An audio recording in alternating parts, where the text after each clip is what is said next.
आज से कुछ साल पहले 25 से 30 की करीब उम्र वाले 3 लड़कों ने सोचा कि आज कुछ तूफानी करते हैं और वो अपनी रात बिताने एक ऐसी जगह चले गए जहां सूर्यास्त के बाद और सूर्योदय के पहले जाना सख्त मना है। जी हाँ, वो चले गए भांगड़ किले में।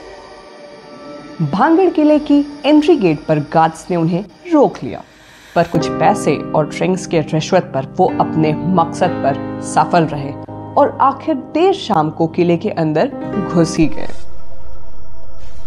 उनके पास कैमरा और टॉर्च जैसी कुछ बेसिक सामान भी थी, पर आगे का रास्ता उतना आसान नहीं था जितना अंदर घुस पाना था।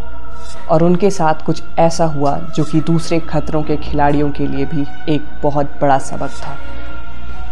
इससे पहले कि हम आपको आगे की कहानी बताएं, अगर आपको कंटेंट पसंद आए तो आप वीडियो को लाइक करें और चैनल को सब्सक्राइब भी। धन्यवाद। किले के अंदर घुसने के कुछ देर बाद ही उनका एक साथी किसी तरह एक गहरे कुएं में गिर जाता है। बाकी 2 दोस्त उसको किसी तरह उस कुएं से बाहर निकालते हैं और पास के एक अस्पताल में ले जाते हैं, मगर अफसोस रास्ते में उनकी गाड़ी का एक्सीडेंट हो जाता है और इन तीनों की स्पॉट डेथ हो जाती है। इस वारदात के बाद लोगों ने कहा कि ये भांगड़ के श्राप के कारण हुआ है और दूसरे कुछ लोगों ने इसे एक नॉर्मल रोड एक्सीडेंट बताया। वैसे तो अफवाहों के बाजार में चीज़ों पर भरोसा करना मुश्किल है, पर जब सरकार भी किसी बात को सच कहे तो फिर उस पर दोबारा सोचना तो बनता है। जी हाँ, अगर आप राजस्थान गवर्नमेंट की ऑफिशियल टूरिज्म साइट को भी चेक करेंगे तो वहाँ भी बहुत क्लियरली भांगड़ फोर्ट के श्राप और हॉन्टेड यानी प्रेत बाधित होने का जिक्र आता है। यहाँ तक कि उन्होंने इसके पीछे का रहस्य को भी मेंशन किया है, जो कि हम आपको इसी वीडियो में और डिटेल में बताएंगे। इसी के साथ भांगड़ की मेन एंट्री गेट पे भी उसके जो टाइमिंग्स है वो बहुत स्ट्रिक्टली ASI के द्वारा मेंशन किए गए हैं, यानी वहाँ पे सनसेट के बाद और सनराइज के पहले एंट्री बैंड है। वैसे तो जितनी मुँह उतनी बातें, बट 2 मेन इंसिडेंट या रीजंस जो इस हॉन्टेड के लिए जिम्मेदार हैं वो हम आपको इस वीडियो में बताएंगे। तो चलिए पहली पे चर्चा करते हैं। पहला, बाबा बलौनाथ का श्राप।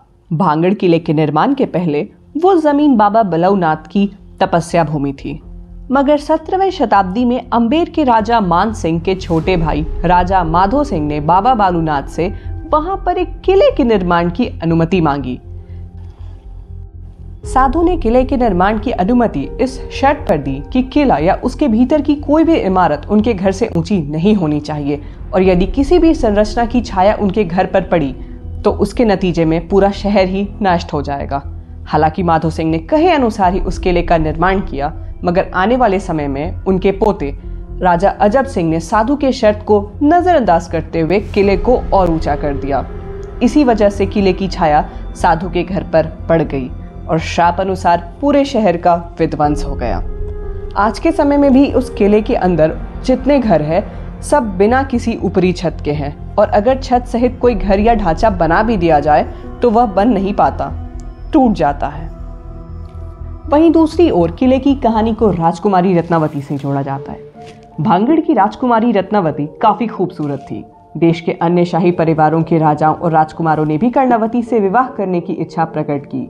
यही नहीं, तांत्रिक क्रियाओं में माहिर एक जादूगर को भी रत्नावती से प्रेम हो गया।